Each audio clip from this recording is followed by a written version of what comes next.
আরেকটা জিনিস মনে রাখতে হবে যে কেউ কারো রিজিকে ভাগ বসায় না, কেউ না।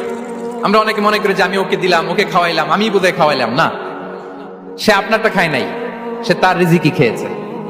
আমাদের ঘরে আমাদের বন্ধু বান্ধব আসে অনেক সময়, আমাদের ঘরে অনেক সময় অতিথি আসে, তাদেরকে আমরা আপ্যায়ন করি, তাদেরকে খাওয়াই। আসলে সে আমারটা খায় না, সে কারটা খায়? তার নিজেরটাই খায়। বিষ্ণু ইসলাম এটা খুব সুন্দর করে বলেছেন। ওনার কাজিন চাচাতো ভাই আব্দুল্লাহ ইবনে আব্বাসকে একদিন অনেক নাসিহা করছিলেন। করতে করতে এক পর্যায়ে তিনি বললেন, ওয়া আলাম, ইবনে আব্বাসকে বলছেন, ওয়া আলাম আন্না মা আসাবাকা লাম ইয়াকুন লিইখতিআক ওয়া মা আখতাআকা লাম ইয়াকুন লিইউসিবাক। আব্দুল্লাহ, জেনে রাখো, যেটা তুমি পাওয়ার এটা তুমি কোনোদিন হারাবা না। যেটা তোমার হওয়ার কথা ছিল ওটা তুমি কোনোদিন মিস করবা না। আর যেটা তুমি পাওয়ার কথা না, গোটা বিশ্বের সব শক্তিকে হাতের মুঠোয় আনলেও সেটার দেখা তুমি পাবে না, পাবে না। ওয়ালাম আন্নামা আসাবাকা লাম ইয়াকুন লিইখতিআক ওয়া মা আখতাআকা লাম ইয়াকুন লিইউসিবাক রুফিআতিল আকলাম ওয়া জাফফাতিস সুহুফ। আব্দুল্লাহ, রিজিক নিয়ে চিন্তিত হয়ো না, রিজিক নিয়ে পেরেশান হয়ো না। প্লে ইউর রোল, রিজিক ইজ ফিক্সড।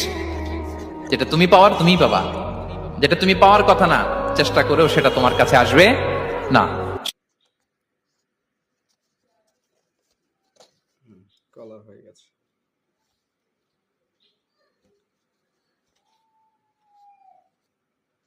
ও, দুই সাইডে সুতা দিতে হয়। সুতা না দিলে ওটা সোজা হয়ে পড়ে। কোন উঠান দেবেন?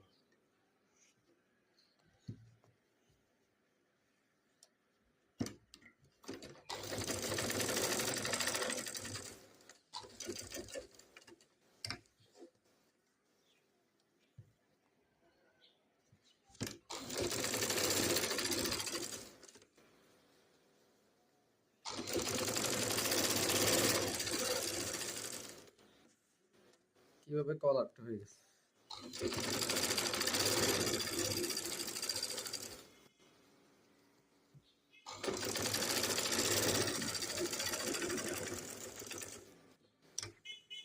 সুতা না দিলে তারপর মানে কলারটা সোজা হয়ে পড়ে।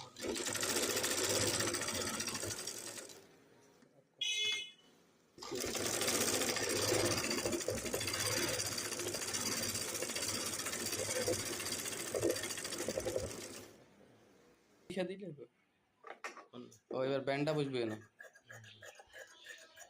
কলারের সাথে অ্যাডজাস্ট হবে ব্যান্ডটা।